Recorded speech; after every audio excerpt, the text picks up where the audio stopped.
Matapang na pahayag ang binitawan ni Senator Rodante Marcoleta kaugnay ng mga mambabatas na pumirma sa impeachment complaint laban kay Vice Presidente Inday Sara Duterte. Ayon sa Senador, hustisya ang kapalit ng kanilang ginawa at tiniyak niyang may pananagutan ng mga ito sa batas. Sa gitna ng umiinit na sigalot sa gobyerno, hindi na raw uubra ang mga lihim na galaw at pamumulitikang pakana. Sa isang privilege speech sa Senado, sinabi ni Marcoleta na may hawak siyang impormasyon at ebidensya na magdidiin umano sa mga pumirma sa reklamong impeachment. Ani niya may mga nilabag umanong proseso at may sabwatan daw na naganap sa likod ng mga pintuan ng Kongreso para pabagsakin si VP Sara. Idinagdag pa ng Senador na ang mga sangkot ay hindi lang basta masasampahan ng kaso, siguradong makukulong raw ang mga ito kapag lumabas ang buong katotohanan. Wala pang opisyal na sagot mula sa mga kongresistang tinutukoy ni Marcoleta, ngunit inaasahan na ang mga hangatugon sa mga darating na araw. Samantala, hinihintay ng taong bayan kung maisasampang nga ba ang mga kaso at kung ito'y may sapat na batayan. Sa patuloy na bangayan sa gobyerno, ang tanong ng marami, ito ba ay laban para sa hustisya o isa na namang makinarya ng politikang puno ng pananakot? Tutok lang para sa kadagdagang ulat. At yan nga ang balitang ating pagkakatutukan. Ngunit bago ang lahat, siguraduhin mag-subscribe at ihit ang notification bell para sa patuloy na pagtutok sa mga silip ng bagong balita dito lamang sa tunay na boses ng masa.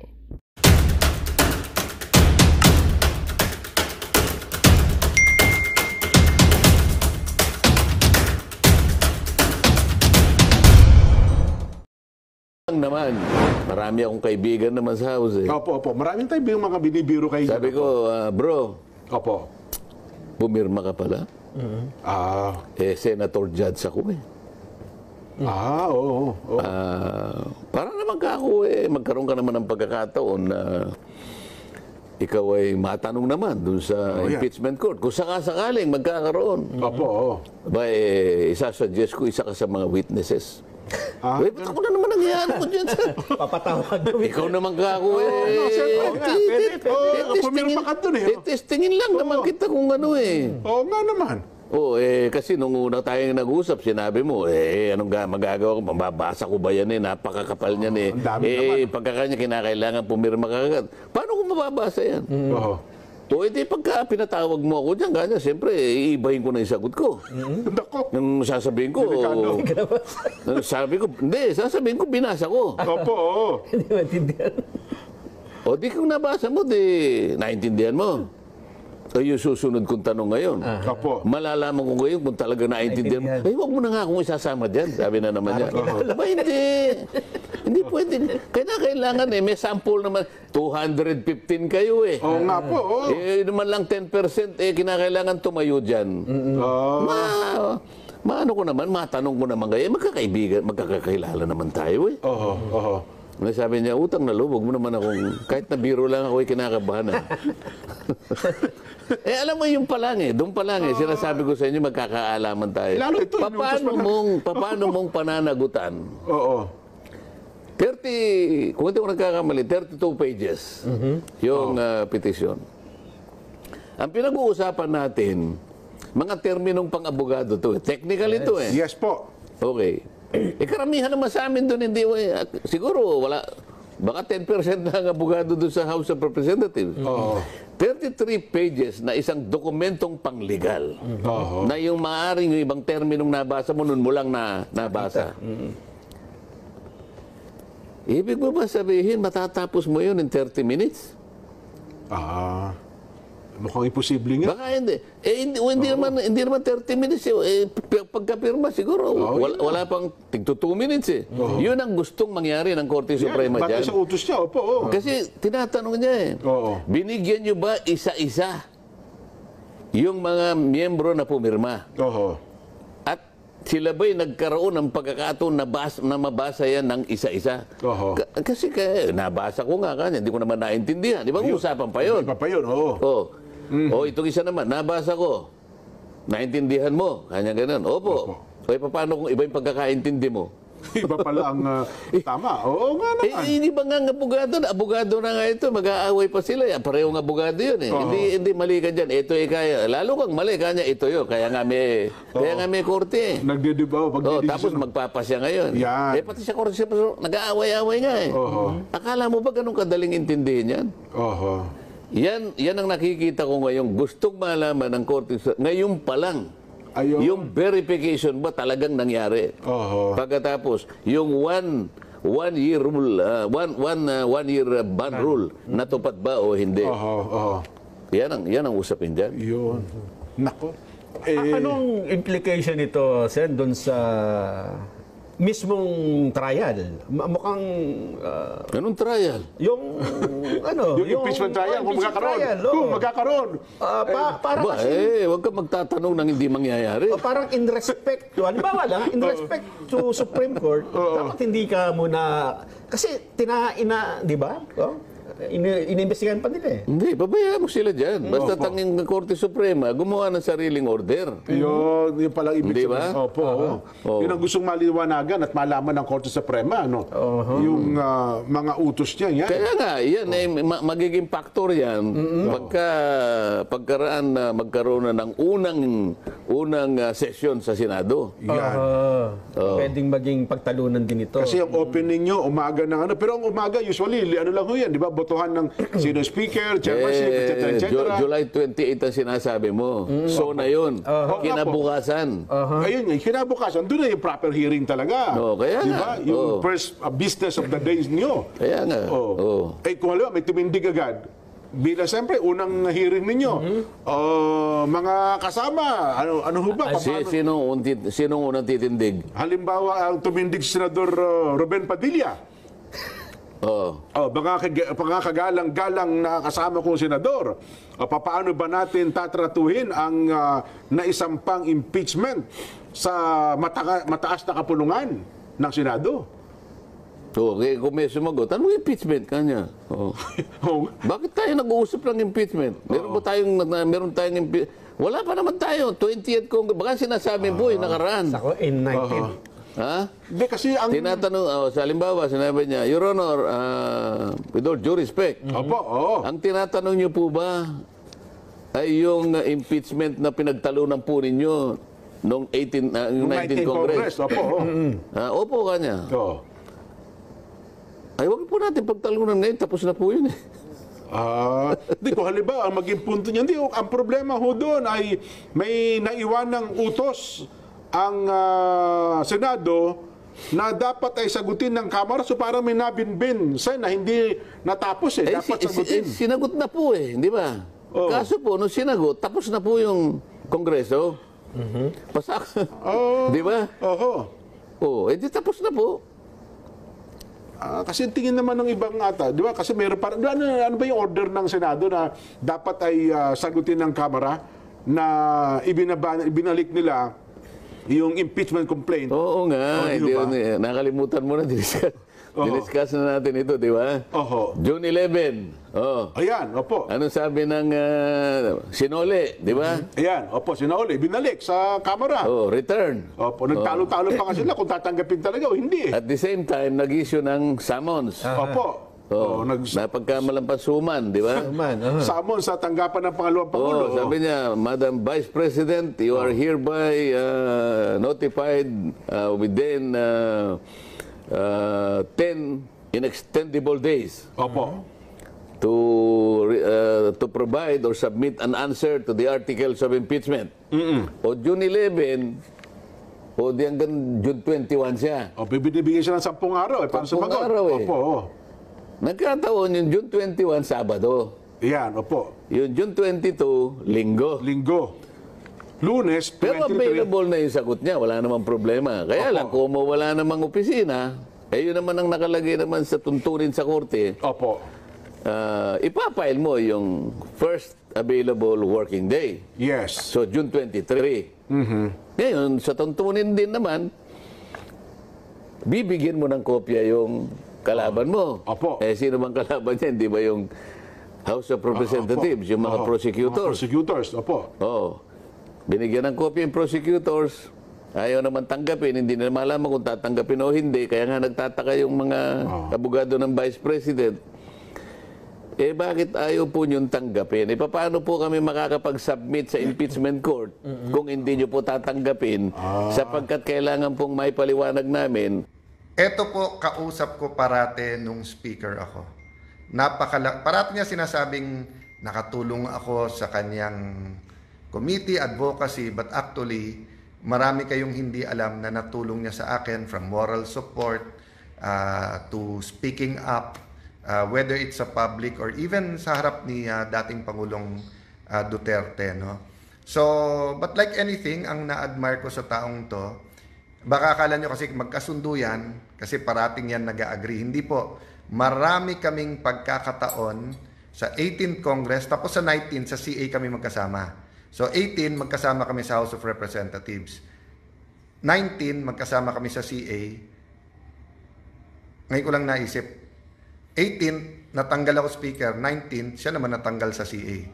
Pero pareho naman kami, pag natatanggal, nilalagay ng Panginoon sa mga posisyon na makakatulong naman sa ating mga kababayan. So, medyo naisip nyo na ba kung sino sinasabi ko? Walang iba kundi ang ating bagong senador, Senator Marcoleta. Good evening, sir! Good evening po sa inyong lahat. Ito po, kasama ko si Speaker Senator Alan. Marami po kaming dapat na gawin sa mga susunod pong mga araw. Sana mapagtiyagaan niyo pa kami. At pinag-uusapan natin, sabi mo, napaka-importante, presyo ng kuryente. No? Tama, oo. And it's not an empty plan kasi may step 1, 2, 3 ka na, no? Starting with the kung maaalis yung VAT sa kuryente, kuya. No? Tama, tama. Yung 12% VAT. Okay. So, na-file naman niya yan. Wala po kami sa bangko. This is a restaurant na dating bangko. Kasi kayo ko lang napansin na sa likod mo, safe, kuya. Kaya sabi ko sa iyo, safe ka dito, di ba? Kasi nasa likod mo, dating safe. No? But yun po, nag-uusap po kami kasi right now, hindi right now, before June 30, ako po ang acting chairman sa ilan mga hiniring ng Blue Ribbon Committee. Hindi ko naman alam as nung filing na si Kuya ay magiging senador or tatakbong senador kasi nga sa CA hindi pa magulo nun. But I'm happy kasi nga I'm volunteering na ituloy pagiging isang vice chairperson kasi parang bumalik, Kuya, talaga yung mga parang cyclical, Kuya, di ba, na maayos mo yung corruption tapos babalik na naman. Oo nga, yan ang nakaka-disappoint. Maayos mo ng konti, babalik na naman, parang yung cycle, parang piso cycle ba. Kaya sabi sa akin, Kong, just like when we were together 18th Congress, kailangan yung solusyon pang matagalan. So yes, sa Blue Ribbon, kailangan ma-pinpoint kung sino may kasalanan, anong anomalya, pero kailangan may pang matagalan. Kaya yung isa niyan tinitingnan sa kuryente, pinag-uusapan din namin kasi si Ate Pia naman po ang chairman ng Energy. So syempre po nung pag tumatakbo ka, everyone tells what committee they want. Yung iba nakukuha mo, yung iba hindi. Pero ngayon ko lang po medyo naintindihan ng husto na ang sinasabi po ni Senator Marcoleta ay yung mas murang kuryente kasi parang domino yon, marami ding magmumura. Pero interesado din siya paano maging mas mura yung bilihin. Pero kumbaga, pag ang inuna mo yung kuryente, sunod-sunod yon. So, binibiro ko naman siya. So, wag lang tayong makuryente sa Blue Ribbon. Marami tayong pagbabagong mangyayari. Tapos yung kuryente naman, ma-attack talaga yung bakit nagpapataas ng presyo. So, di po kami yung tatagal kasi nga, ako late person, kaya kahit magdamagan, ito po ang aga-aga nagsa-start nito. So, Kuya, thank you for our coffee date at thank you, pinagbigyan mo ako sa Facebook friends. Siguro marami kasing hindi nagkakaalam na mahaba na ang panahon na tayo magkaibigan at nagtutulungan. But i-repeat ko pwede kayong maging close kahit na hindi sa lahat ng issue, pareho kayo ng idea. Basta't makinig kayo to each other. So, pag may nagsusumbong ako sa akin sa Speaker's Office no, na parang, iba ho kayo ng stand ni Kong Marcoleta. Hindi ako nasa-stress. Kasi pag akyat, i-explain niya. Siya din, hindi nasa-stress pag sinabing, oy, si Alan, ganito sinabi. Kasi nga po, alam niyang pwede kami mag-usap. So, thank you for that, Kuya. Yeah, at ang gusto ko lang na ipaalam sa lahat ng mga kababayan natin, Senator Alan, kagaya ng pinaghalimbawa mo kanina na kailangan ayusin yung tatamnan na lugar. Para sa ganun, tumubo na mabuti yung ating itatanim. Kaya na kung minsan, alam mo, pag tumubo na yung tinanim natin, mas mabilis pang tumubo uli yung binunot natin ano. Kaya continue yung gagawin natin po na wini-weed out po natin yung nakakasama sa mga itinanim natin. Yun po yung ating gagawin at pagsisikapan po natin. At doon po sobra kaming nag-agree, di ba? At as you get to know Senator Marcoleta more, makikita mo po malalim ang kung baga po parang sa Bible na yung parables. Kasi nga prinsipyo at hindi day-to-day issues ang tinitignan eh. So you have to look at the principle kung paano ayusin. And I really look forward to working with him. So good night everybody. Yun, may napindot tuloy akong... Ayan. Sorry po. Kuya, ikaw ba gamay na gamay mo na yung Facebook? Hindi ako marunong sa Facebook. Wala akong Facebook. Pero sa lahat ng page nandiyan ka. Kasi ako nga, nung nagpalit ako ng phone from iPhone to Android, nakita kasi ni Kuya, medyo may napindot ako. Buti, So, minsan napapagalitan ako ni Lani, pati sa itsura and everything. But, guys, alam ko naman ang puso namin ang tinitignan nyo. At ganun ang Panginoon, di ba? Look at the heart. So, marami akong you might not kaibigan naman always sa all house. agree with us, Maraming but we kaibigan want mga to binibiro guarantee kayo. Sabi ko, that we want bro, to build this nation. We want to have a Pumirma ka better pala. future. So, good night, everyone. Senator Judge ako eh. Oo. Para naman ka ako magkaroon ka naman ng pagkakataon na ikaw ay matanong naman dun sa impeachment court. Kung sakasakaling magkakaroon. Opo. Ba, isasuggest ko isa ka sa mga witnesses. Ba't ako na naman nangyayari ko dyan sa... Papatawag kami. Ikaw naman ka ako Pumirma ka dun eh. testingin lang naman kita kung ano eh. Oo nga naman. Kasi nung una tayong nag-usap, sinabi mo, anong magagawa ko? Mababasa ko ba yan Napakakapal niyan ang dami naman. Pagkakanya kinakailangan pumirma ka agad. Paano ko mababasa yan? Oo. Pagka pinatawag mo ako dyan, ganyan, siyempre, iibahin ko na yung sagot ko. Nako. Nung sasabihin ko, sasabihin ko, binasa ko. Opo, oo. Hindi maintindihan. Di kung nabasa mo, naintindihan mo.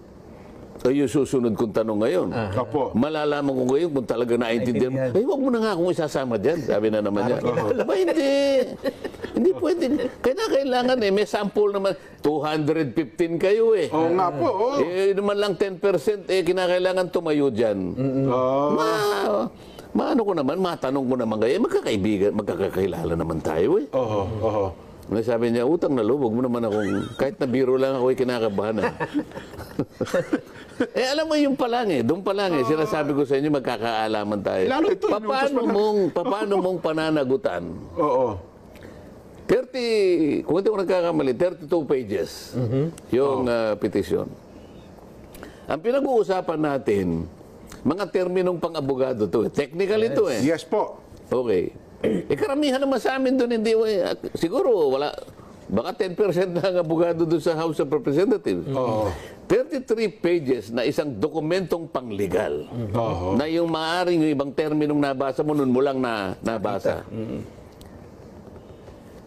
Ibig mo ba sabihin, matatapos mo yun in 30 minutes? Mukhang imposible nga. Baka hindi. Hindi naman 30 minutes. Pagkapirma siguro, wala pang tigto 2 minutes Yun ang gustong mangyari ng Korte Suprema dyan. Bakit sa utos niya? Opo. Kasi tinatanong niya binigyan niyo ba isa-isa yung mga miyembro na pumirma? At sila ba'y nagkaroon ng pagkakataon na mabasa yan ng isa-isa? Kasi nabasa ko nga kanya, hindi ko naman naintindihan. Di ba usapan pa yun? Iba pa yun, Itong isa naman, nabasa ko. Naintindihan mo? Kanya ganun. Opo. Paano kung iba yung pagkakaintindi mo? Iba pala ang tama. Oo nga naman. Hindi ba nga abogado na nga ito, mag-aaway pa sila. Pareho ng abogado yun Hindi mali ka dyan. Ito kaya. Lalo kang mali, kanya ito yun. Kaya nga may korte Nagdidibaw. tapos magpapasya ngayon. Yan. Pati sa korte, nag-aaway-aaway nga Akala mo ba ganun kadaling intindihin yan? Yan ang nakikita ko ngayon. Gustong malaman ng korte ngayon pa lang. Yung verification ba talagang nangyari? Pagkatapos, yung one year rule, one year ban rule, natupad ba o hindi? Yan ang usapin dyan. Yun. Nako. Anong implication nito, Sen, doon sa mismong trial? Mukhang Anong trial? yung Yung impeachment trial, kung impeachment magkakaroon. trial, oo. Kung magkakaroon. Para Ba, kasi huwag ka magtatanong ng hindi mangyayari. parang in respect to, halimbawa lang, in respect to Supreme Court, dapat hindi ka muna, kasi di ba? Inimbestigahan pa nila eh. Hindi, pabayaan mo sila dyan. Basta tanging Korte Suprema, gumawa ng sariling order. Yun palang ibig Hindi ba? sabihin. Opo. Oo. Yun ang gustong maliwanagan at malaman ng Korte Suprema. No?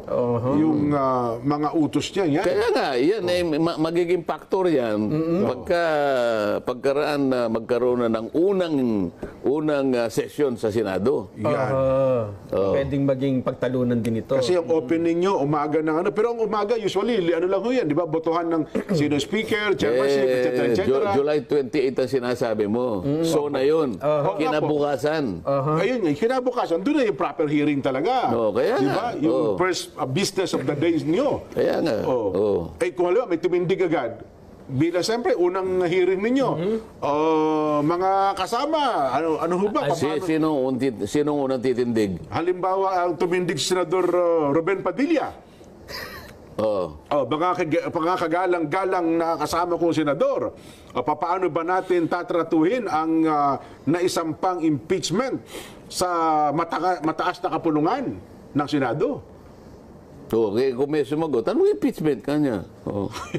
Bakit tayo nag-uusap ng impeachment? Meron tayong impeachment. Wala pa naman tayo. 20th Congress. Baka sinasabi po, nakaraan. Ako, in 19. Ha? Hindi, kasi ang... Tinatanong, sa halimbawa, sinabi niya, Your Honor, with all due respect, ang tinatanong niyo po ba ay yung impeachment na pinagtalunan po ninyo noong 19 Congress? Opo kanya. Ay, wag po natin pagtalunan ngayon, tapos na po yun eh.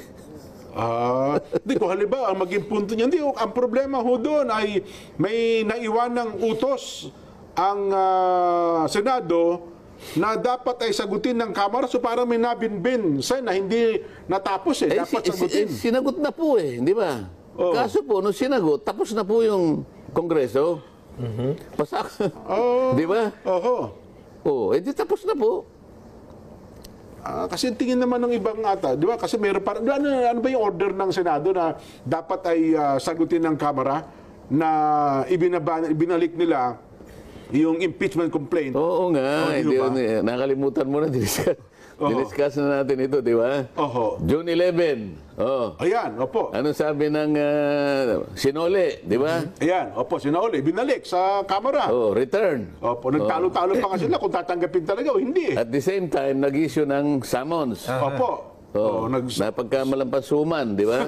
Summons sa tanggapan ng pangalawang Pangulo. Sabi niya, Madam Vice President, you are hereby notified within 10 inextendable days. Opo. To provide or submit an answer to the articles of impeachment. O June 11, di hanggang June 21 siya. Bibigyan siya ng 10 araw para 10 sumagot. araw Opo. Nagkataon yung June 21, Sabado. Yan, opo. Yung June 22, Linggo. Lunes, 23. Pero available na yung sagot niya, wala namang problema. Kaya lang, kung wala namang opisina, yun naman ang nakalagay naman sa tuntunin sa korte. Opo. Ipapile mo yung first available working day. Yes. So, June 23. Ngayon, sa tuntunin din naman, bibigyan mo ng kopya yung kalaban mo. Opo. Sino bang kalaban niya? Hindi ba yung House of Representatives, yung mga prosecutors? Opo. Binigyan ng kopya yung prosecutors. Ayaw naman tanggapin. Hindi na malaman kung tatanggapin o hindi. Kaya nga nagtataka yung mga abogado ng Vice President. Bakit ayaw po niyong tanggapin? Paano po kami makakapag-submit sa impeachment court kung hindi niyo po tatanggapin sapagkat kailangan pong may paliwanag namin. Ito po, kausap ko parate nung speaker ako. Parate niya sinasabing nakatulong ako sa kanyang committee, advocacy, but actually, marami kayong hindi alam na natulong niya sa akin from moral support to speaking up, whether it's sa public or even sa harap ni dating Pangulong Duterte. No? So, but like anything, ang na-admire ko sa taong to, baka akala nyo kasi magkasundo yan, kasi parating yan nag-agree. Hindi po. Marami kaming pagkakataon sa 18th Congress, tapos sa 19th, sa CA kami magkasama. So, 18, magkasama kami sa House of Representatives. 19, magkasama kami sa CA. Ngayon ko lang naisip. 18, natanggal ako speaker. 19, siya naman natanggal sa CA. Pero pareho naman kami, pag natatanggal, nilalagay ng Panginoon sa mga posisyon na makakatulong naman sa ating mga kababayan. So, medyo naisip nyo na ba kung sino sinasabi ko? Walang iba po hindi ang ating bagong senador, Senator Marcoleta. Good evening, sir! Good evening po sa inyong lahat. Ito po, kasama ko si Speaker Senator Alan. Marami po kaming dapat na gawin sa mga susunod pong mga araw. Sana mapagtiyagaan niyo pa kami. At pinag-uusapan natin, sabi mo, napaka-importante, presyo ng kuryente. No? Tama, oo. And it's not an empty plan kasi may step 1, 2, 3 ka na, no? Starting with the kung maaalis yung VAT sa kuryente, kuya. No? Tama, tama. Yung 12% VAT. Okay.